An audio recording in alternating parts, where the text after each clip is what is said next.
weren't as consistent today. I think up until today we had been really consistent on offense, but that's we got to have patience, because when you throw that much on, you start a new zone, red zone, and that stuff's going to happen. Given the accomplishments of last year and the experience coming back, did you expect this kind of efficiency in practice? I did. You always do. The question was always, where's Terry going to be? Where's Terry going to be? And you already see his comfort level and the quicker decisions. And so I think that's one of the reasons why we're able to. Those receivers know what we're doing. Everybody knows what we're doing. And up front, we're further along than we've been in a long time, at least in the run game. We can add anything we want any day because they're so smart. What do you notice from, say, August 6th this year as opposed to August 6th of last year? I think, really not knowing who our quarterback was going to be. I think that's probably the biggest thing as we went into it August 6th last year. We know who our quarterback is right now. We're trying to develop a second one, and everybody's further along in terms of the install. Eddie, has Isaiah been able to go back out there? You have much information? Isaiah had a small fracture in his left foot, and they put a screw in it, and he's going to be out about 6 weeks. But the surgery went well, and it looks like that he'll be back in about 6 weeks. Do you see Bryce being a guy that's still stepping up in the wake of that? Or? He has to. It's always, Coach always talks about next man up. He's got a great opportunity right now. We've got to have some guys to step up and get into that role, and so far he's done a nice job. Bryce said when he was in high school he had an injury, and a lot of schools recruiting him kind of just went away, but you were the one coach who kept at him there. What about him as a recruit made you that confident? I got to watch him play basketball. He played on a 6A basketball team that went back-to-back championships, him and Jordan Wright. So when I was recruiting Jordan, I got to see him play, and his athleticism was off the charts. He was dunking the ball, and it was his elbow was over the rim, and so it just felt like we had seen him before. We knew what he brought to the table, and you look at his body type, exactly what you want for an outside receiver. And you alluded to this on media day, but the three returning running backs, it seems like their skill sets, if not unique, are different, and it seems like it gives you a lot of options when it comes to the running game. I think not only in the run game, but in the pass game. I think those guys are catching more balls than they've caught, in my 3 years here. Partly because Terry's understanding where his checkdowns are, and trying not to force things, and getting to those things like 2nd down and 5. Those are great down and distance for us. We can't be 2nd and long. Way too many last year. So I think the skill sets of those backs. I think in the run game you're just going to get a change up on defense, and then in the pass game we can utilize those guys so we can create mismatches. We've seen AJ catch it, but the other two are good at it too. Really good. Yeah, they got good hands.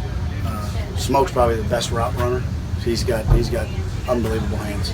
When you think of inside receivers, we typically think of little slot guys that can move around real quick, but you've had Alan Daly working inside. What does his size bring as a different dynamic? Just that's it right there, the size. He can body up on some guys and chicken wing guys and create that separation and get the tough catches on option routes. He's still quick enough to run whip routes and digs inside, and so that's been good because now that Epps is down, he's been able to go outside because that's where he started. So he'll be a role player for us and go in and out. Was Walker still taking second team? He is, but Sawyer has moved into a position where he's getting more and more each day too. We got to find out what those other kids can do. So Sawyer, I think for his first 5 days here, I'm really pleased.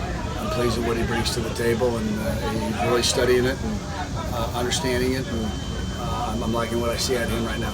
I know Walker has been adamant kind of in the past about not switching positions, but has that changed at all? I don't know anything about that.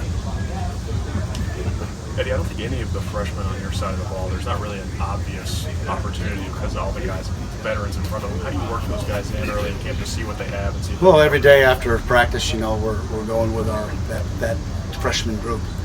They're getting 15 extra snaps every day after practice, and so right now, they've gotten over almost 80 snaps in 5 days that they didn't get. So we're developing that way as well, and to see maybe who can maybe in game 5, 6, 7, or 8 might be that guy that we can use if something happens. Josh Ali has a pretty big chance, I think, to be that number 2 guy, receiver. How do you kind of see the impact of that? I do, and Josh has had a really, really good camp, and he hasn't gotten all the balls that he's wanted, you know, just because of the installation and the way it's going. And but I see him right now as yeah, he's that number 2 guy right now, and I like where he's at right now, mentally and physically. He's got a lot of speed. He's gotten stronger. So I'm excited at where he's at. And there aren't many programs that can lose a Bunchy and a Jordan Double-A, but then plug in a Landon Young and just keep right on clicking with the O-line. How much comfort does that give you guys on that side of the football? Well, it's huge. Big men lead the way. It starts up front, whether it's in the pass game or the run game. John Schlarman does as good a job as any, I think. You know, they were one of the few schools that, you know, some years we played 9 guys, you know, where they got, you know, some of those guys got 30 snaps a game. You go 12 games, then the next year those guys have been guys that we've been able to fill in there, and they've had that game experience, and that's been huge for us, and we're going to continue to do that if there are guys we feel like we can put in there and we can win. I think Isaiah's real strength was his speed outside. What other guys can bring that kind of I think game Bryce is fast enough, you know, I do. I think Bryce is fast enough. I see DeMarcus Harris making some good plays out there, and he's a guy that, again, as a freshman still, you know, he's still learning, but you can certainly see his skill set. Were you guys surprised at what Bryce did in the spring game, looking back on it? You know, I wasn't. I knew he was that guy that could go up and get the ball and get the 50-50 balls. You know, you got to have that guy, and I felt like that's what he would bring to the table here. So I wasn't surprised. I was more excited than I was, you know, surprised, because he did some of them against the ones, and so that was really good for us to see. I think he built him confidence going into the summer. All right, folks, thank you very much.